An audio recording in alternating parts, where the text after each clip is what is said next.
Dr. Jose Sola is an associate professor at Cleveland State University in the Department of History. Sola received his PhD from UConn, so he was in Connecticut for a little bit here with us, right? His MA and Master in Education from the University of South Carolina, and his BA from Ohio State University. He specializes in 20th century Latin American and Caribbean history, focusing on the Spanish Caribbean.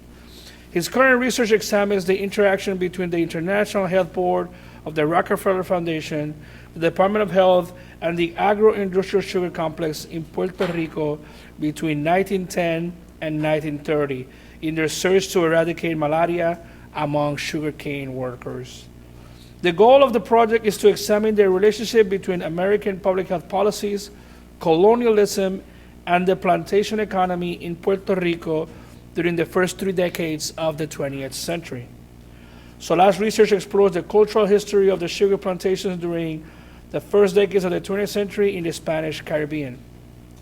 He has published in leading journals in the field of Caribbean history, such as Caribbean Studies, Agricultural History, and Historia y Sociedad from the University of Puerto Rico.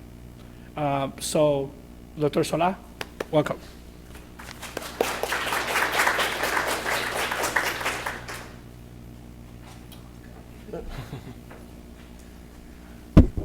Muchas gracias.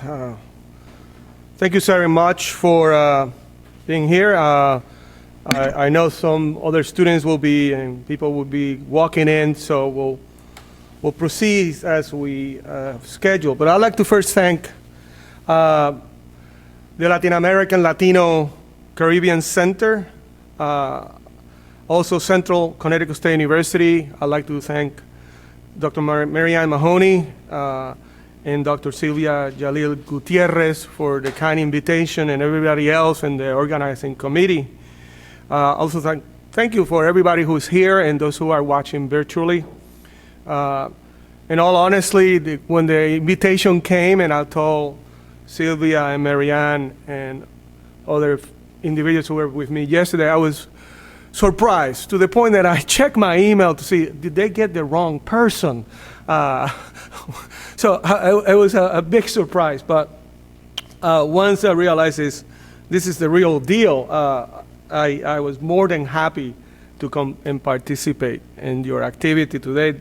That I realized is the closing ceremonies for the Hispanic American Awareness Month here in Central State. When I began writing this speech that I'm going to give to you guys today, and we historians and scholars were pretty good about coming up with titles. We always come up with these amazing titles for our presentations. I came with the title, Historians in the Age of Crisis, Anxiety, and Mistrust. And when I mentioned it to my family, my students were like, wow, I want to hear that. And I was like, well, slow down. That's just the title. All right, let's now I have to write this. And I asked myself a particular question, and these questions come out at a particular interaction that I had in one of my classes. And what role can the historian play during these times of crisis, anxieties, and tremendous mistrust of knowledge and expertise? So as I was thinking about this question, while trying to write the speech, I had one of my students, which by the way are pretty similar to a lot of your students here. Cleveland State we see a lot of first generation students, a lot of students who are not only first generation, but they might be children of immigrants and migrants. A lot of students who are returning to college after years in the military or returning to finish their degrees. So they have a lot of similarities with many of you guys. The student is enrolled in one of my courses, who is a mandatory course for all history and social studies students. It's an introduction to historical studies. It's a fun course. It's not narrative. It's looking at how historians have written their work, their influences. So he asked me a particular question. And this took place in one of the few moments that I have created within the semester to do a little health checkup. All right. finding out how are we doing? How are you guys doing? Are you tired of the mask? What is bugging you? Today is a major health day for them, and it's a major health break because they were given a task is basically read and relax, which they were pretty, happy about it. All right. So the question came up, and the student asked, basically, what are the origins of wearing the mask? Where does this policy come from? So as a historian, I paused. I was like, okay, let me think here for a minute. And I mentioned to the students, like, look, we have seen the images prior to the pandemic in places in Asia. There are a lot of people use the mask as a preventive health care kind of method. But if we look historically, I told them, and I pulled out an image from the 1919, 1918 influenza epidemic, you can see we were using the mask across society. There's images of people in football stadiums, shoulder to shoulder, wearing the mask. In hospitals, in the streets. So I said, we have a historical record. We also have, I told them, records of early modern Europe, where we have individuals wearing a mask, and it's actually dressed all in black with the mask, with the beak, where they put cloth or cotton, whatever, to sort of prevent the bad air, as they call it, to come in through this mask, and they take care of the bodies of the dead of the Black Plague. So that's a common image, which actually is Halloween coming up. That would be a cool sort of costume for any of you guys who want to scare your friends when you show up looking like this, all dressed in black. So the students' inquiry, these questions, were not unique.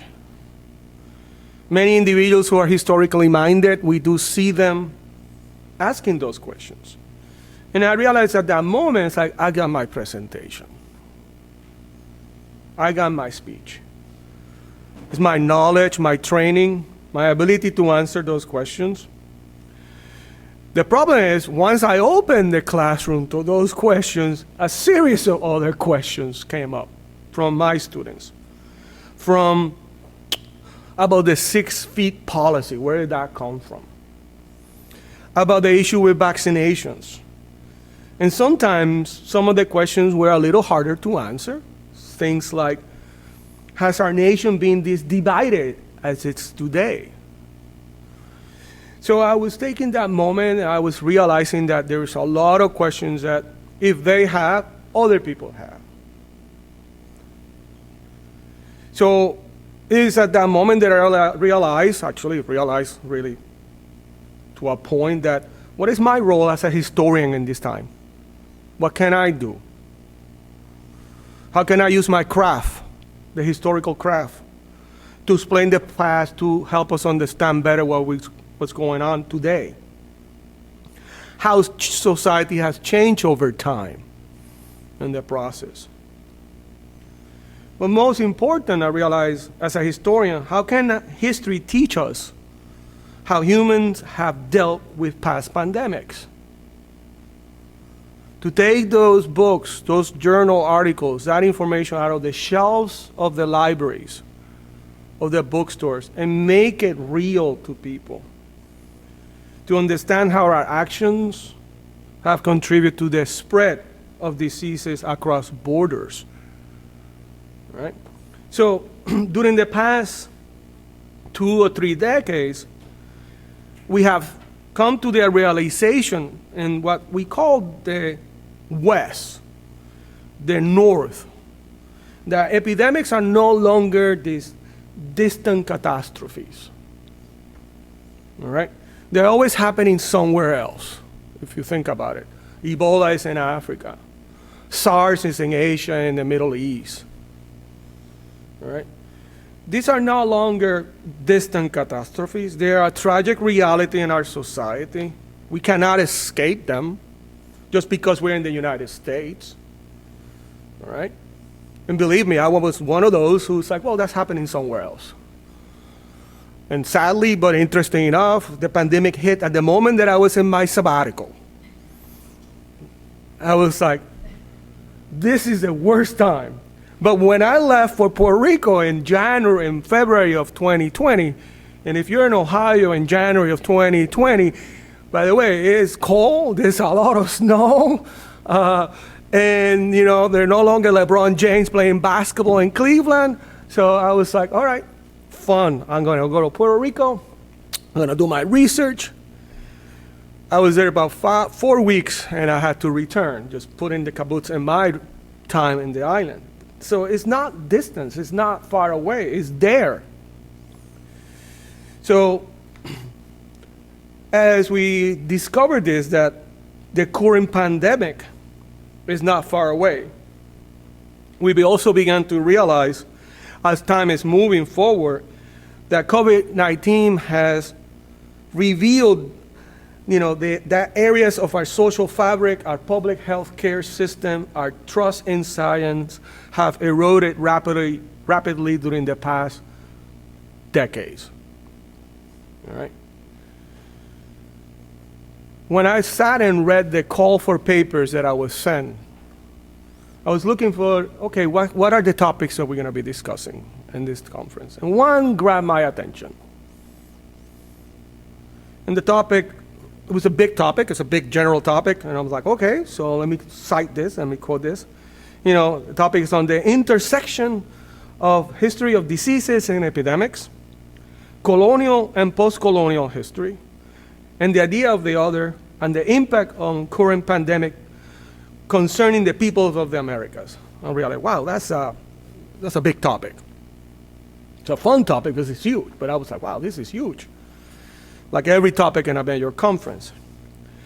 So it is at that moment that I began to look, okay, how I have approached the teaching of the pandemics, the intersection of history of diseases, epidemics, with colonial and post-colonial history. And I realized that I have addressed this many instances, many times in my own courses. Those courses that I've been teaching for almost 22, 23 years, especially an introduction to Latin America, I have within it those topics. I didn't think about them in that fashion, but they're there. So I'm looking, okay, as a historian, I have addressed this. All students enrolled in Latin American Caribbean courses have heard lectures. They have read about diseases, suffering, health, and medicine. These topics are woven into a larger narrative or a meta-narrative of Latin America and the Caribbean, from the early European invasion to the present day. Within the lectures dealing with the conquest and early settlement, if we go kind of how the course begins, students, many of you, learn about the demographic collapse of the native population. Focusing part of my lectures, this is what I do, on the impact of diseases such as smallpox. Students learn of the realities of epidemics' impact on a population that does not have natural immunity. In the process, me as a historian, I emphasize that the introduction of smallpox by the Spanish was also accompanied by a massive disruption of the work habits and traditions of the natives, forced work in mines and emerging plantations, and warfare. So it's not just smallpox, you have a host of other things that are happening to the population. In the process also, this massive disruption that took place, it leads not only to the collapse of the native population, but it forces the Spanish to search for new sources of labor. The Europeans will turn to Africa as a source of labor in the process. The expansion of the slave trade into the Americas was partially because of the diminishing sources of labor, and part as an extension of this system well established and used by the Portuguese in the islands such as the Azores, Madeira, and Sao Tome. The plantation system existed there, and it was just transferred to the Americas.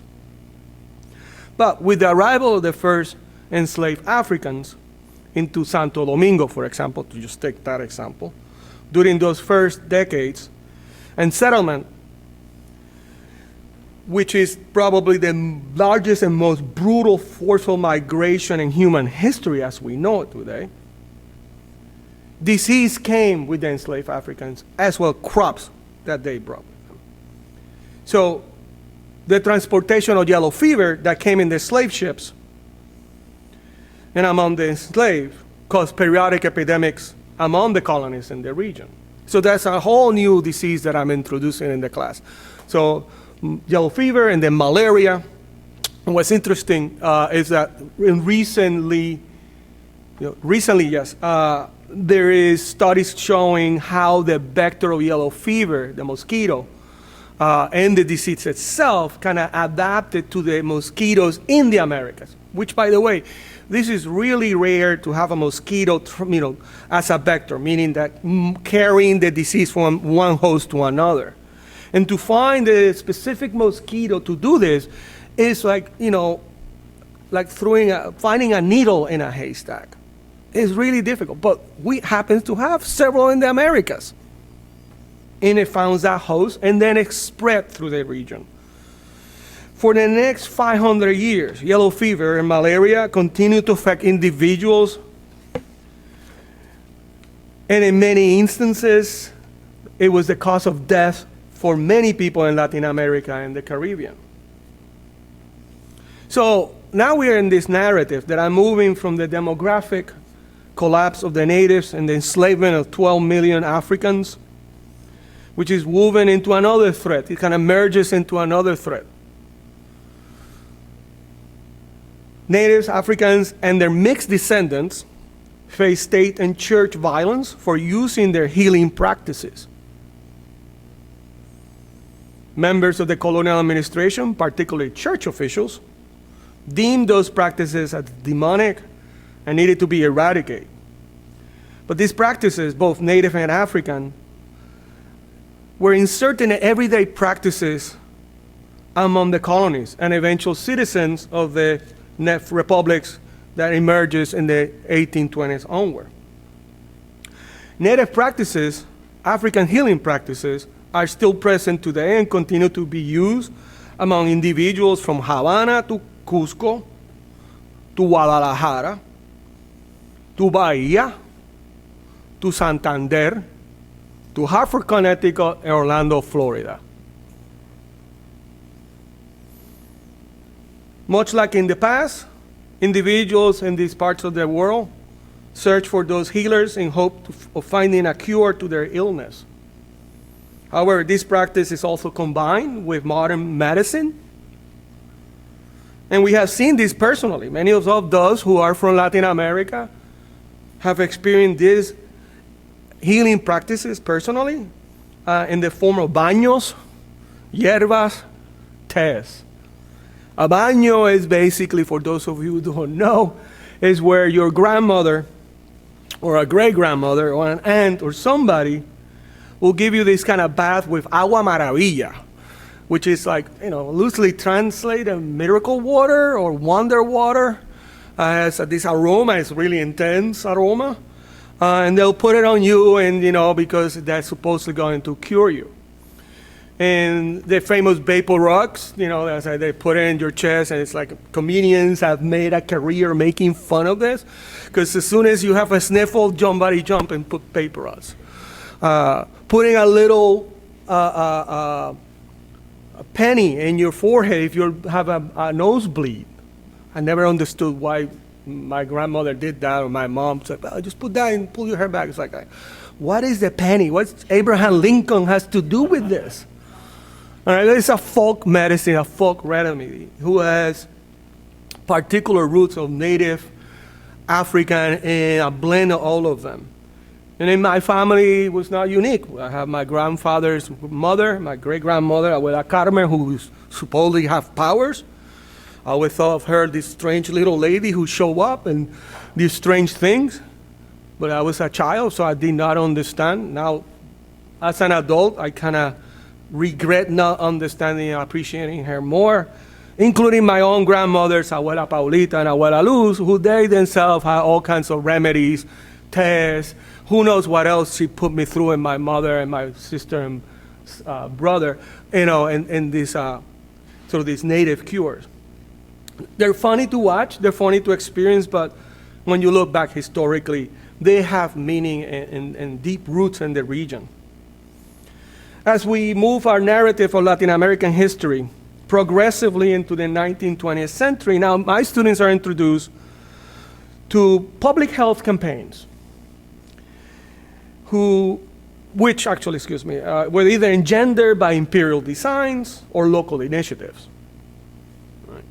In many instances, it's the U.S. Army Corps of Medical Corps who is doing this public health campaigns, and they usually come as part of messy police work that came with frequent interventions and invasions during the first 3 decades of the 20th century. The Marines will arrive, but also we see the arrival of the Medical Corps, and we see the arrival of things such as sewers, cleaning up the streets, building of hospitals, a host of different policies that came, which many of the local public health officials welcome, especially in cash-strapped former colonies. During this period, we also see that there is an agenda behind this, that public health and tropical medicine, let me introduce that term, tropical medicine, were part of a larger project to create and control clean laboring bodies or make the tropics safe for the new colonists. The initiative must be understood as a tool of empire, capitalism, and the purpose of protecting the new colonizers, as I said. But the rise of public health and tropical medicine in Latin America not only coincided with the US designs or the English or the British designs, it also coincided with Latin American and Caribbean health institutions who were staffed by local experts or national experts, and they were part of a global public health system and tropical medicine initiative. They come together, by the way, with philanthropic, especially North American philanthropic organizations such as the Rockefeller Foundation. And by the way, the Rockefeller Foundation, when it comes to as an institution, had their own institutions that they came in contact with. Brazil is a particular example. They had a large tropical medicine project going on from the late 19th century onward. And they will work closely with these individuals, finding out what causes or how yellow fever is happened in Cuba between the relations of a Cuban doctor and physicians in the Army Medical Corps. But these institutions and these philanthropic organizations who work closely, they were trying to promote not only public health projects, but also try to eradicate tropical diseases like malaria, hookworm, and yellow fever. In Puerto Rico, hookworm was a big part of the lives of the working classes and rural peasants, and a physician of the U.S. Army by the name of Bailey Ashford really led the projects in the island with Puerto Rican doctors. And then eventually, supposedly the narrative says that he managed to eradicate this. I've seen some documents that that's not the case, but I'm not yet at the position to challenge that narrative. So we'll see that later on. If we keep moving forward to the post-war period, the story of the narrative of Latin America enters the context of the Cold War. During this period, the initiative and programs expectations were first to control and then eliminate the disease. And my students see this as I'm talking about projects in Latin America using DDT, for example, which was pretty common in the islands and in Latin America, and the consequences of this. Philanthropic organizations continue to play a role, financing and providing training, but also local experts were assisted by now NGOs such as the World Health Organization and others. Throughout most of the 20th century, the study of tropical medicine, when we look back as historians, and now I'm kind of switching away from what I do in my class to see what historians have done, the study of these fields were done mostly by retired physicians. That's who you saw for the most part, who were interested in the curiosities of pre-Columbian societies, for example, who most of the works portraying the great man of science and medicine. Right, so there's some wonderful work about Bailey Ashford, but it's about his life, not the peasants he cured or how the peasants reacted to this. And in some other regions of the field, they explore these individuals how the arrival of technological breakthroughs made at the metropoles had an impact on the particular region.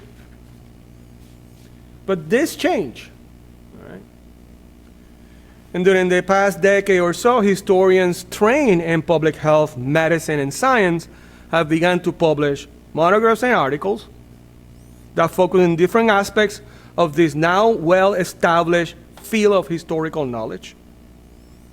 Some of these examples, if I look at some of them, could be the works of Marco Cueto and Stephen Palmer, Medicine and Public Health in Latin America, A History, published in 2015. Manuel Barcia's The Yellow Demon of Fever, Fighting Disease in the 19th Century Transatlantic Slave Trade, 2020. It's a wonderful book. Pablo Gomez, The Experimental Caribbean, Creating Knowledge and Healing in Early Modern Atlantic. That's 2017. Marco Cueto again, he's quite prolific. The Return of the Epidemic, Health and Society in Peru during the 20th Century. Right. Mariola Espinosa, Epidemic Invasions, Yellow Fever, and the Limits of Cuban Independence, 1878 and 1930. And Mayra Rosa Urrutia, La epidemia reinante, llegada, difusión e impacto de la influenza en Puerto Rico, 2018. These are some examples of the works that are coming out, or they have come out. And it shows how the field of understanding this history have grown. Historians in Latin America and the Caribbean have joined other scholars around the world who study these fields and trying to show to us how societies have dealt, coped, and responded to epidemic and diseases as these cross national borders in different moments in history. This is what historians are beginning to do, or have been doing. But if we look forward, if we look today, a catastrophe like COVID-19 cries for interpretation, all right? Which, as we saw in the previous panel, people are beginning to do this interpretation. It's quite interesting to see the cartoons, social media, which, as I was watching, then talk about the social media and the cartoons, I realized, what I'm going to say kind of intersects with what they're saying. And believe me, it was not planned, it just happened. And somehow we found ourselves in the same wavelength. This pandemic has revealed major features and cracks within the current economic, political, health system of our nation and many nations. However, it will be reductionist in my part to consider COVID-19 as the only factor that revealed these significant problems. During the past decades, rapid and under-regulated capitalist expansion has accelerated climate change leading to more destructive weather events, and that's a nice way of saying hurricanes in my part. Maria in 2017, devastating the Caribbean, and in particular Puerto Rico, is one in recent memory. And if you're in Connecticut, Maria did not impact you in terms of weather and the rain and the storm, but it impacted you in a different way. Massive fires out west in the United States are raging today. That is part of climate change. Earthquakes in Haiti and Puerto Rico in recent years, while they're not caused by, I don't know, whether climate change, are also signs of this crisis. And then extreme rains in Central America, as we have seen in recent years. We also have a global economy has decimated natural ecosystem, which I believe is a major cause of the emergence of disease like COVID-19 and other ones. As we expand into these habitats, what we see is the possibility of other diseases coming up. And early on in the pandemic, some people began to talk about COVID-19 is bad, but there are worse out there. I'm like, woof, if they're worse, this is not good. All right? It's like the moment I realized I need to stop watching Frontline and CNN and whatever else is coming down the pipe. We also have warfare, which have dislocated millions of peoples around the world, but also have impacted many individuals within our own society, veterans in our nation. And one of the presentations shows that. He began to talk about the impact. And I'd be surprised if any of you guys don't know one or two, or have somebody who knows somebody who have went to the war in the past 20 years. I have many of my students. Cleveland State has a hefty population of veterans, and I'm assuming you guys have a hefty population of veterans. I love the veterans. They're probably the best students you ever will get in your classroom. You give them a task, they'll do it, but they also come with this baggage that has been inflicted of them. So what is my role as a historian during these times?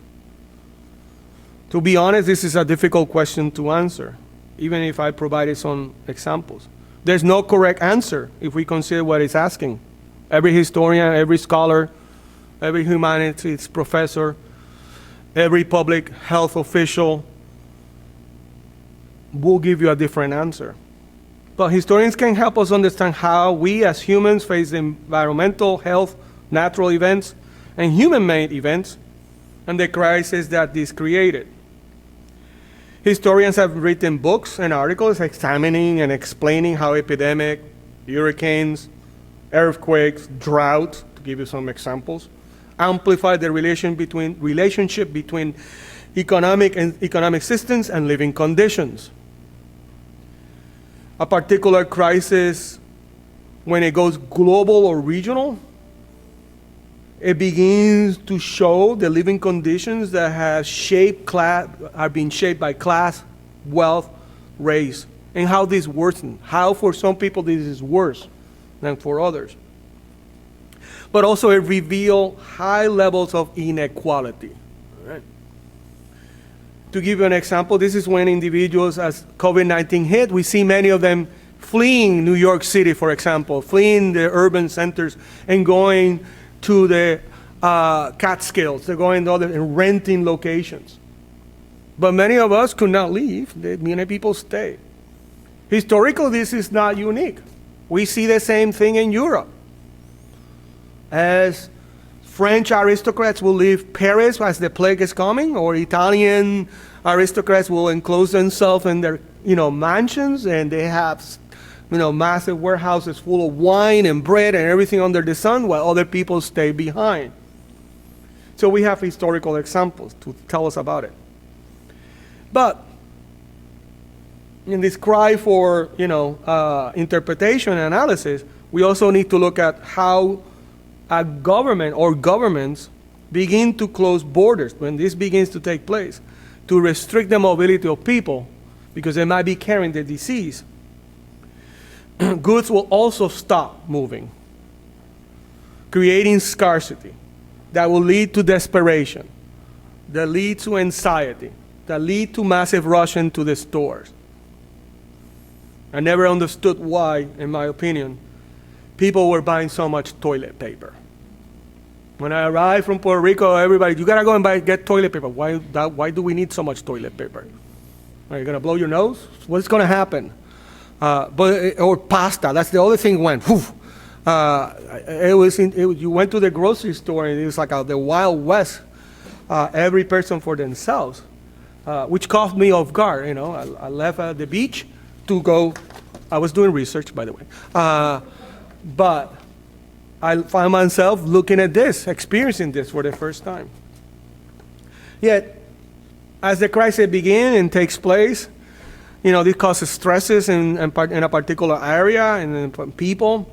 Historians have learned from the past that through documentation, we see how the mentalities, the ideologies, the religious beliefs of the period are shaping our responses. All right? And with the increasing level of anxiety among the population, we begin to look for scapegoats, to blame somebody for what's going on. All right?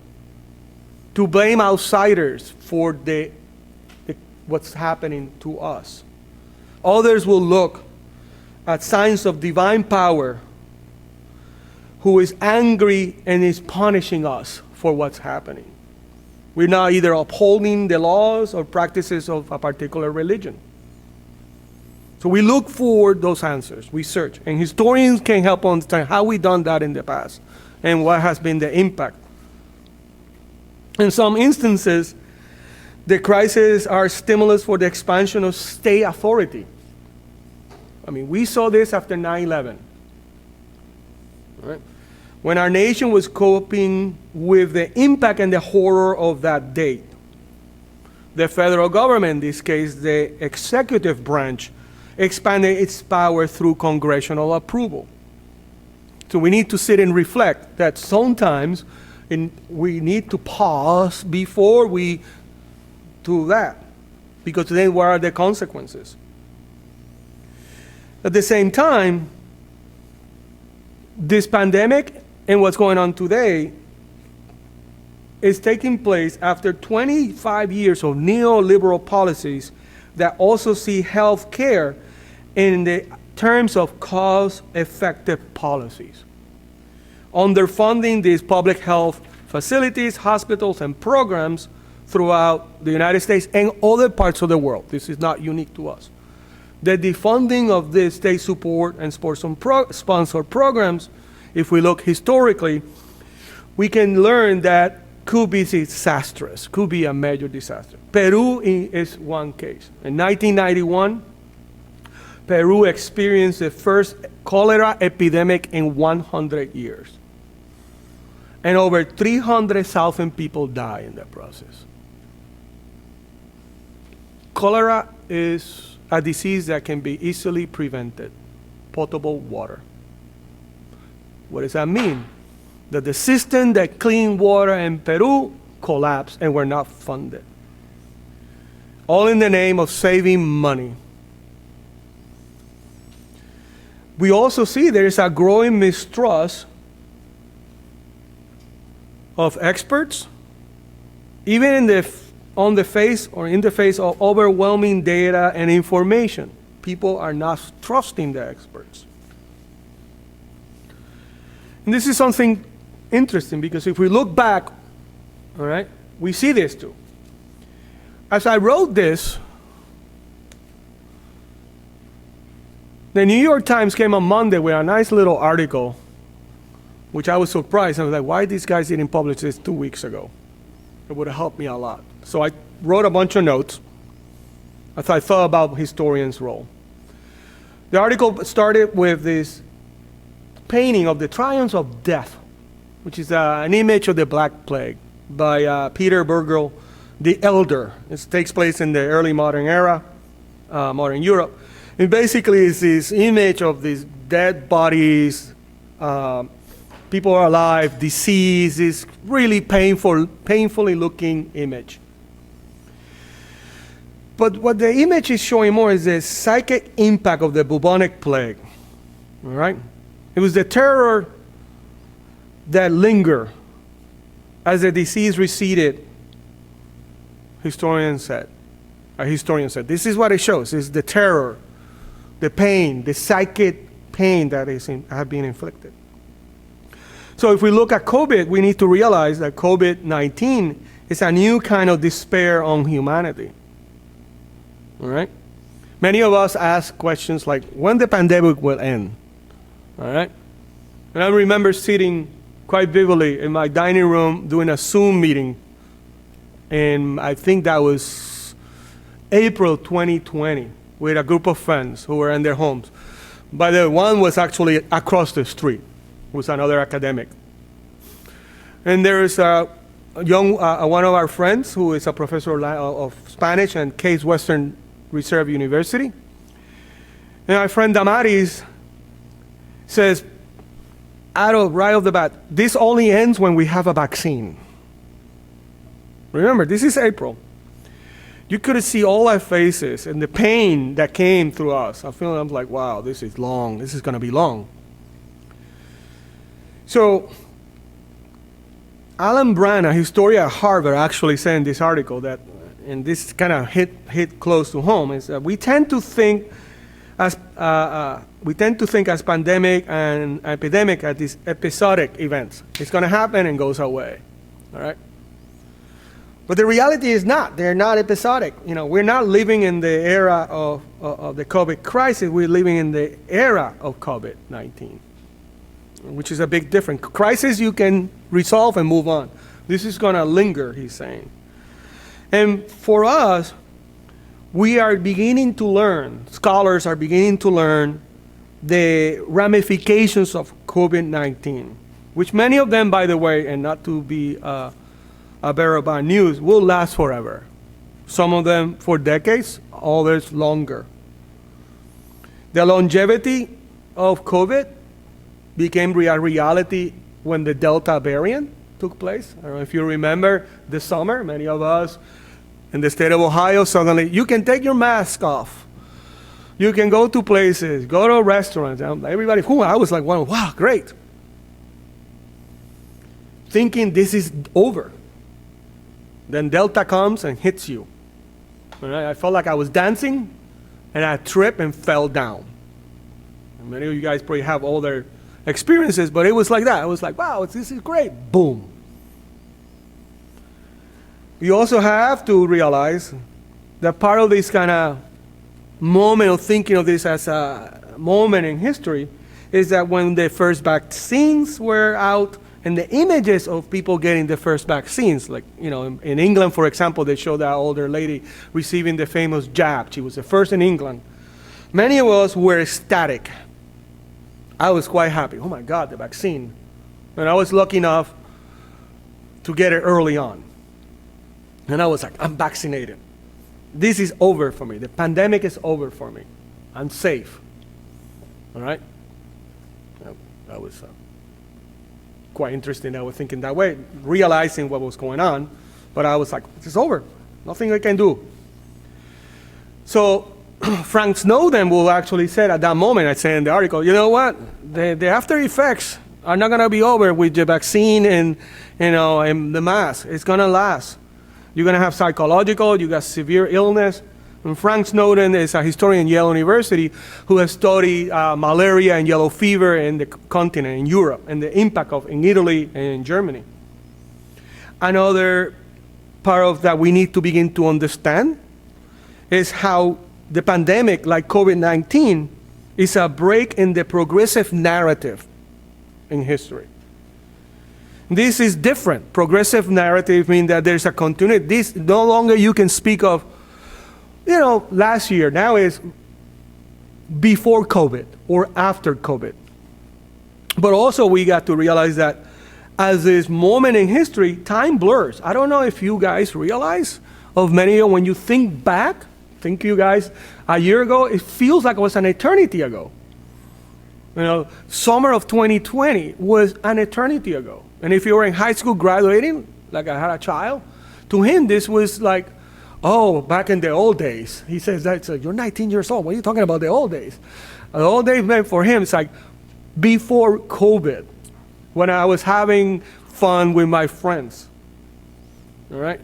Time slows down as the pandemic drags on. And that has an impact on us, and we need to, as historians, look at this. Another factor that comes out of the pandemic that historians need to be aware, and everybody needs to be aware, is that something that is not unique to today, the anti-science and the anti-vaccine movements. These are not new. Again, Frank Snowden says, this existed at the time of the first smallpox vaccines. Right? This is late 18th century. Which actually, when I told my students that, and they say, how they used to do vaccines? I said, well, they usually had a person who was alive, who's kind of, the cowpox, they call it, and they come around, they take a little bit of the disease and a little pus, and they make an incision, they put it on there, and hopefully you're not going to get sick. And they're like, really? It's like, yeah, that's how they did it. Well, many people resisted this. They call that if you do that, horns will grow in my head. All right? People resisted the vaccine.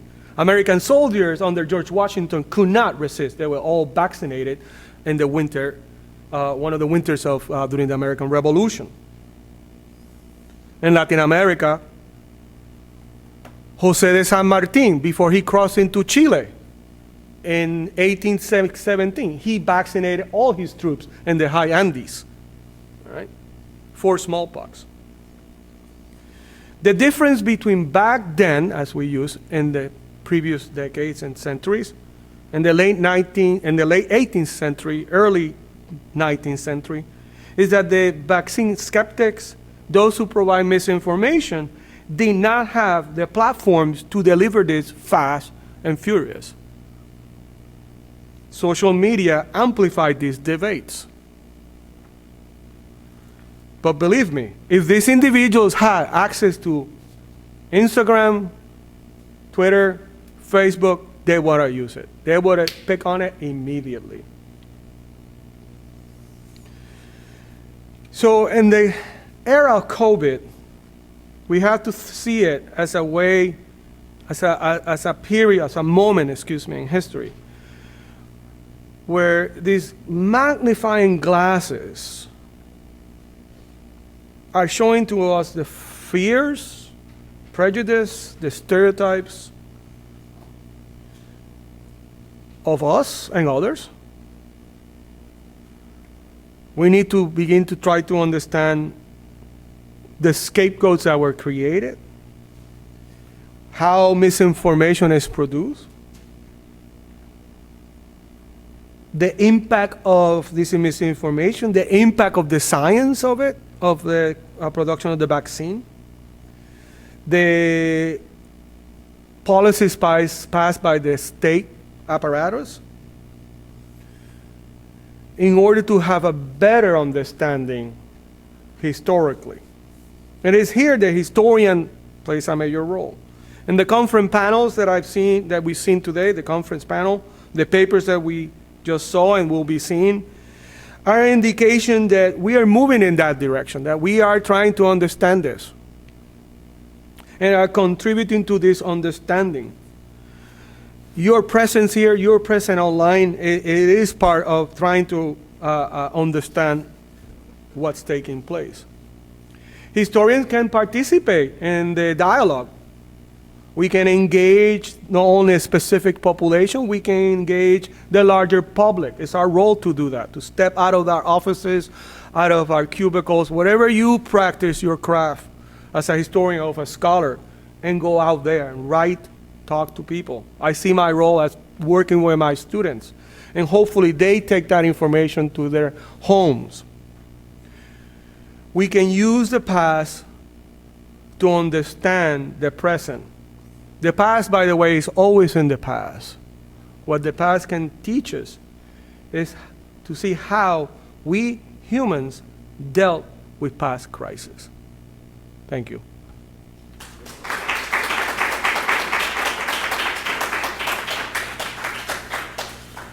So I don't know if people want to ask questions. You can ask. If I'll be happy to answer them. You should talk a little bit about the current, and I think I brought that up, the current misinformation. I guess this is what's stressing the last few weeks, how quick it spreads and how it counters everything that we're trying to do good, right? And I hear a lot, especially when talking about things in history, you have heard this comment about polio. If we have this degree of misinformation, when we have polio, we're still dealing with it. The fact that everybody made the line, people get vaccinated, and I haven't explored the history of that period, because I always imagine there's always this trust of government as old, especially in our country, so there's always been a sort of distrust of that, but I don't know, can you comment on, is it that misinformation today is easier to spread than 50 years ago, 60 years ago? How is it, I don't know, is it something, is it more modern situation, and there was not the ability to propagate it, to amplify it? Mm-hmm. I mean, I think the Atlantic published an article on Sunday, it was about, the author called it amplifying propaganda that is amplified by the people themselves, not by the institutions. So it's very hard to control this. I mean, and I don't know, focusing on the past, how, we dealt with pandemics without distributing misinformation, or I'm wrong, and there was misinformation, but maybe not as amplified. Dr. Sola, could you repeat the question into the microphone so that on the WebEx they can have a sense of what you're responding to? So the question that was being asked is, has this misinformation that we see so amplified through social media, is it a modern phenomenon that we have the devices and the platforms to do that amplification of misinformation? But if it happened in the past, did they have the same reach, or it was something more localized? That's one way to summarize your question, which is a great question. Let me answer your question in two ways, all right? First, social media today has allowed for the amplification. This is immediate. It can be manipulated, all right? So it's reaching out more people. But misinformation was around before, as I mentioned.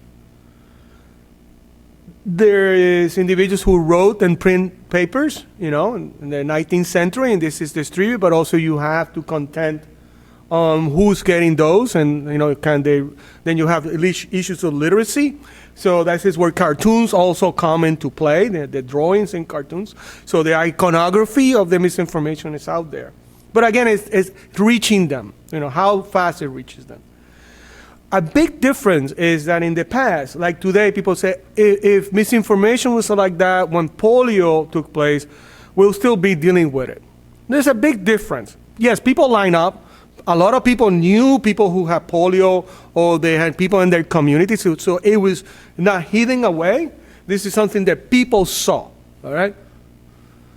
But I do know that it was mandatory, right? That smallpox was mandatory, the vaccines. I know of instances in cities in the United States, public health officials went around checking on you to see if you had the little sort of mark in your arm. It's a mark we all, after a certain generation, the mark disappeared. But we all got this, this thing in our arm. That's the mark of the vaccine, all right? And if you didn't have the vaccine, these public health officials will drag you and vaccinate you. I'm like, really? I read that. I'm like, whoa, that's a bit overreach. But I was like, whoa, okay, that's how they. So you have two things going on. It's a limited exposure. The amplification is more limited, but also there was a state policy, state investments. Like your freedom reach into that freedom, your freedom encroaches in the person who wants to be healthy. All right. But I mean, it's like me going around and saying, okay, show me your vaccine. No, put one there. All right. I mean, that's not going to happen today, as we know. So we have two different sort of approaches here that we have to consider. It always existed. In my mind, I can see this a historian finding how somebody in the 1500s were saying things about, the diseases or being forced to do certain things, and it's always going to be around. It is just how rapid it is, how fast it is, and how expansive in terms of geographical expansion it can reach. Yeah. I just want to expand on something you said, you talked about images, and I wonder if this could help with what you're asking too. With polio, the images that came out, we all know, were kids and the iron lung. And I'm wondering if that pulled at the communal heartstrings a bit more than COVID, which many people still believe kids get. Just wondering as far as conflict. And the images were more controlled, going to what you were saying. Well, that's another thing. I mean, the only way to send that image, it was through newspapers or magazines who were limited in scope, were regional or local, all right, many of them. But yes, the major images of polio always were with children. It did affect adults, but it was rare. And, FDR, he got, polio, is it polio? So FDR, as a president, I mean, they went out of their way to hide it, but everybody knew that he had polio, all right? So he also became an example for many of what you need to do, And when the vaccine came for polio, eventually they came with the sugar sort of cube that you just put it in your mouth, and for many that was a less traumatic experience, and that helped too. So there was questioning, but I don't think it's to the level of today, because more people can get involved. Yes, Marianne. So, I guess I have kind of two comments related to this sort of, but also about vaccination. So the first people in Brazil to be vaccinated were two captive Africans that the Marquês de Barbacena sent to London, I assume with their consent, to be vaccinated and returned and to serve as, right? So that the issue that I'm addressing is kind of the one of where voluntarism and public health and coercion. And I'm sure you know more than I do about the 1907 vaccine revolt in Rio, where people got a little upset that the hero of Brazilian public health was going to have the city destroy their neighborhoods if they didn't get vaccinated and clean up their space. And all of downtown Rio was ultimately urban renewed to get rid of not both disease and the people perceived to carry it, right? Yeah. And so there's been this resistance for a long time, and part of it is because public health agencies, at least in the Brazilian case, have not always been accepting, I guess, of social understanding of social inequality, or how do you want to talk about it? I'm not really sure. So, the case of 1907, correct? In Brazil, of a revolt against the vaccine there, is one of the many sort of examples, and it's a reaction towards, as you mentioned, of the population reacting against being forced. And if they didn't acquiesce and get the vaccine, their neighborhoods are destroyed. That's a really radical, extreme way of going at it. That's a really top-down position, and I think that was a method done for a long time. It was a top-down. In Puerto Rico, when malaria began to creep in the early 20th century into the area of San Juan, the first instant was, we need to clean and clear this area, all right? And by that meant we're gonna remove all the individuals who are residing there, who are like squatters. We have to move them out. We need to clear in terms of clear and clean the sort of the area out of any water that is stationary. So it's like really top down. You move out. If you don't do it, we'll forcibly remove you. So you have this kind of sort of reaction is a really top down. What today is the difference is that many individuals have utilized the bottom-up approach, and many of them are saying, you can tell me to do this, and they're using the particular language, whether it's my freedom, my rights, to sort of say, if you do this, the state is basically encroaching me on my freedoms, and it's a violation of the Constitution. I mean, and they use other sort of language. But let's be honest, those who might not want to get vaccinated and get sick, they are willing to take the measures that there happens in the hospital to cure them. All right? So we have this kind of interesting dynamic. You know, they might be anti-vaccine, but also if they get sick, they'll go to the hospital to get treatment. All right? So I think this is also part of the anxiety. And let's be honest, the government and officials have not done a good job in having a steady sort of message. You know, sometimes this is good, sometimes it's not good. Sometimes, and I'm like, guys, you need to get a message, all right? And that's will be another historical sort of study there, because it leads to like, what can we learn from this, all right? Yes?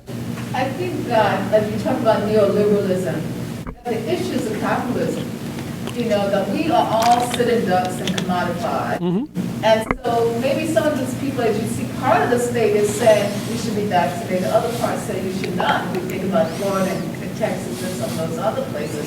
But the real issue is how will all this affect capitalists? And other panelists talk about people are just sitting ducks, you know, to be eaten as, quote, essential workers. Mm-hmm. And yet, we see, just yesterday I heard there's another city in Michigan that has lead in its water. You know, Flint hasn't been resolved. So we see all these things coming back to how can we, you know, save money for the benefit of the rich, really.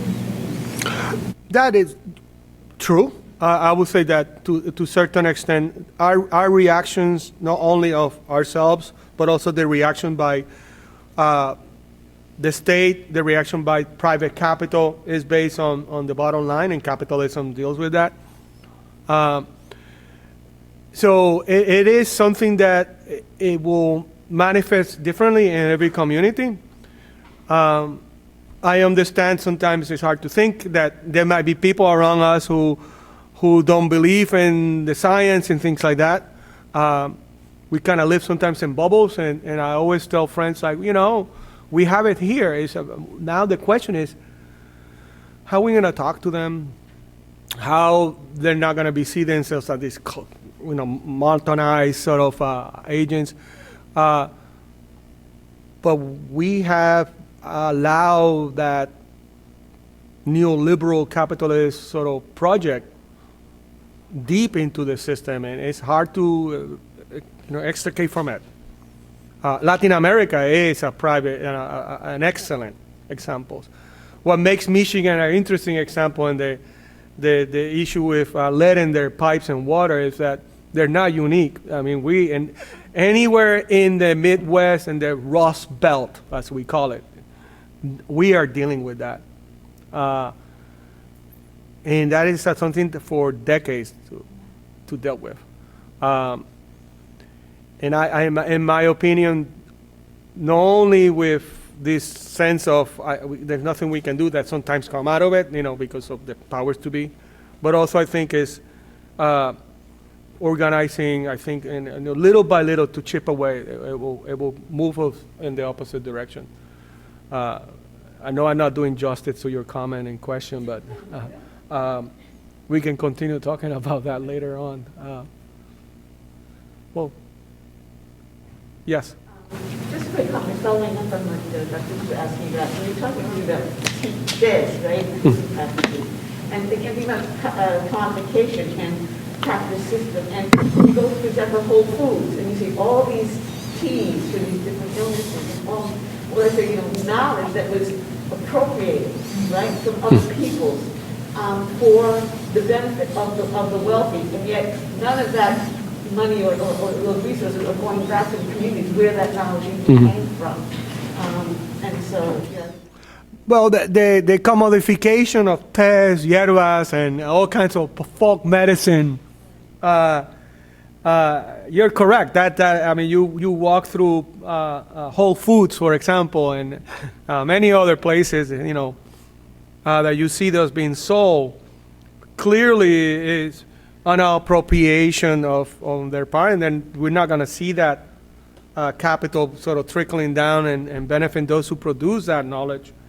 But I also see it as a way to, I see it as also as how important those knowledges were that were created by the enslaved Africans, by their descendants, by the native, by the people of Latin America and other parts of the world. It's not unique, by people in Appalachia, in the south of the United States. I spent time in South Carolina, and they have their own folk remedies. Texas, anywhere in the United States, as a vindication of their knowledge that, you don't need to have a white coat to cure somebody, all right? The key is to give them credit where credit is due, all right? That's probably all them want, all right? But that's another field of study of how these folk medicines and things like that historians are beginning to look at. Right. Well, thank you so much. I appreciate your time. It was a pleasure and an honor to be here.